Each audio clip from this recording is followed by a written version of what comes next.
2 rounds, just like that.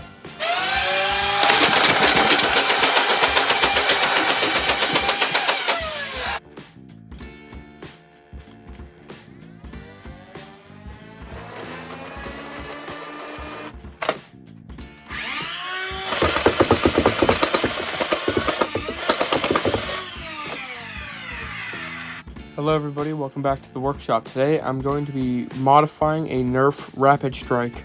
Enjoy. Most of this is actually just going to be a build montage because all this footage is from May of 2024 and this voiceover is from January of 2025, so enjoy.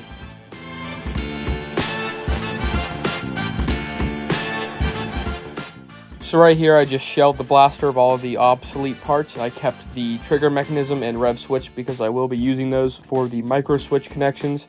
And of course, I kept the mag well. You can throw away all these springs and other stuff unless you want to save them for other projects. I'm going to set the shell aside and then go over all the parts we need. Yeah, I'm not doing that. Here's a picture of the list of the things I used. So from Out of Darts, I got 3 motors. These are new upgraded electric motors. 2 of them have to be identical because 2 of them are going to go in the flywheel cage and they have to be identical. And the other one can be the same. These are called Kraken motors I got from outofdarts.com, of course. And then this one is a Michelle 2.0 motor. Moving on to everything I got from Worker. I got this aluminum, I think it's aluminum, this metal flywheel cage. I like to upgrade to metal because it makes it sound cooler and it just shoots the darts a little bit harder. I got 2 metal flywheels. They can be diamond plated, they can be riveted like this or at an angle, it doesn't matter. Just 2 flywheels and a flywheel cage. That's it from Worker. Everything else I pretty much got on Amazon. That includes solder, Lipo battery, make sure it's XT60 connector, a male and female connector set. Then I got micro switches, the longer kind with this like kind of wheel part. 16 gauge wires. I chose 16 because it's a little bit thicker and easier to work with. A soldering iron, very cheap, and then of course a Dremel. I'm going to go over the schematic, which I basically created myself, watching tutorials from other YouTubers that have modded Rapid Strikes to help me draw out a schematic with a key to help. So I'm just going to get to it. I want to let you guys to make sure you know that when you solder the motors, make sure that they are flipped opposite. So when the white wire's touching this, like I'm soldering right now, make sure the white wire's touching a negative prong and a positive prong because you want the flywheels to both be, actually you want them to spin opposite each other. So then the wheels will both be shooting outwards from the barrel. I keep running into this mistake where one of them spinning the correct way and the other one spinning inwards towards the gun because the white wire and black wire are both on negative and positive prongs. You want at least one motor flipped. So now I'm just soldering the switches together and I'm just following the schematic like I just showed previously. And the hardest part is honestly the physical soldering element, and even that is not that hard. You just got to get the hang of it. Here's my camera setup. Yeah, let's just hope that doesn't fall. That's not tethered to anything.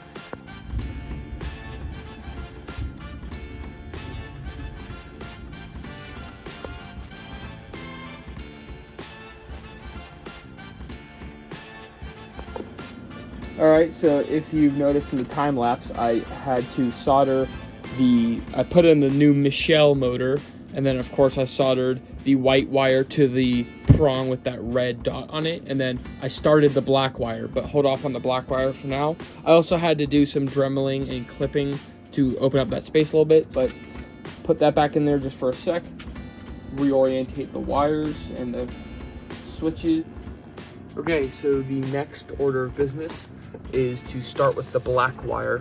And the first thing I did was, because I had access to the pusher motor, was solder this to the remaining side of that prong to this prong of the pusher switch. It's supposed to be oriented like that.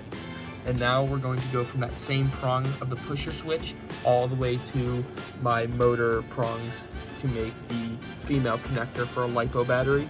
So right there and there.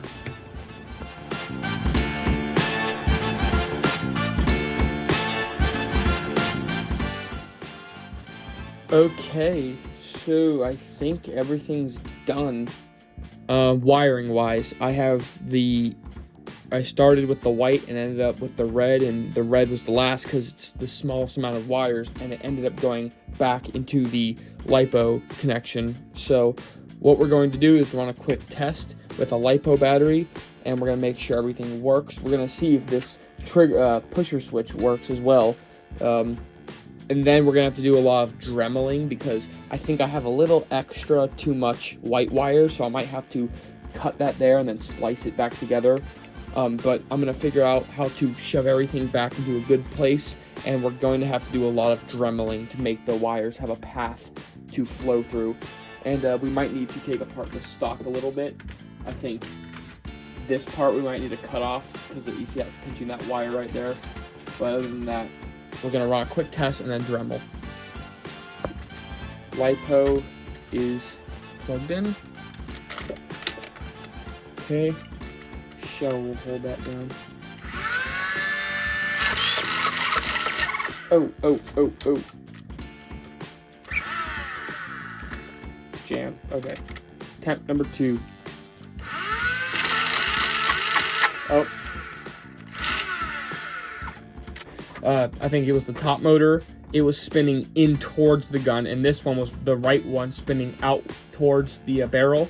And I just had to flip it around and resolder this prong to that black wire, and then that prong to that side. So I just flipped it, and it ended up working perfectly fine. This is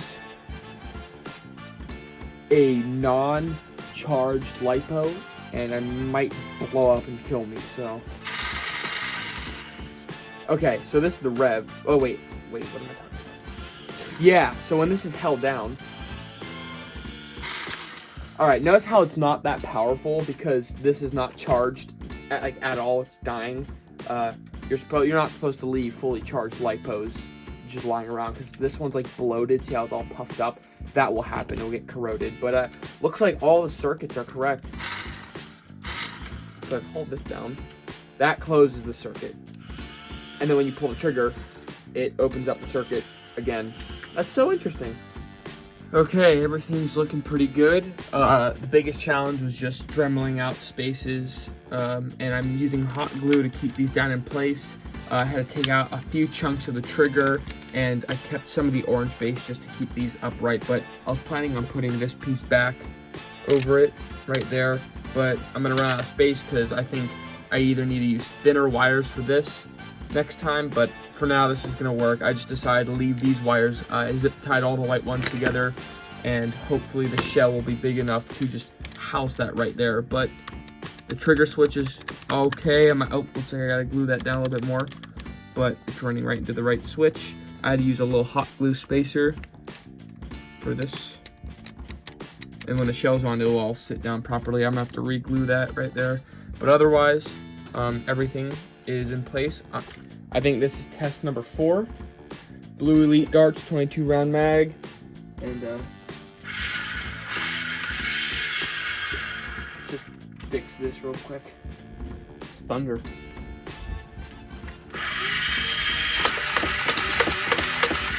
Yep, finally it's good. Modified rapid strike. So I'm going to be shooting it at the EVA foam, and we got 2 22 round worker mags and then 1 15 round worker mag. 15 rounds.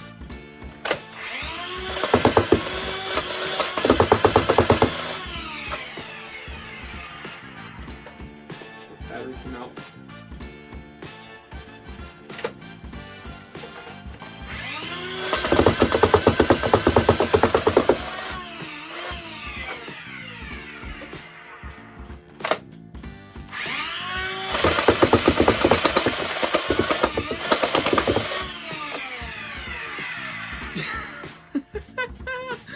Oh my god, that's epic. I love just revving it for fun. Oh, the dart came out of the... Jesus. I think the pusher might be a little too fast for the flywheel, but whatever. I'll take that performance over anything, any day of the week. Alright, so here it is completed. No external modifications, just all internal. Put the battery door back on. My friend actually 3D printed this with his army of 3D printers, this new barrel attachment. It's Nerf compatible. And here it is, one more firing test.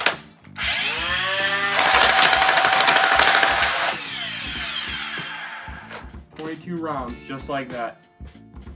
Well, thank you guys so much for watching this video. If you like these builds that I do, like and subscribe for more videos.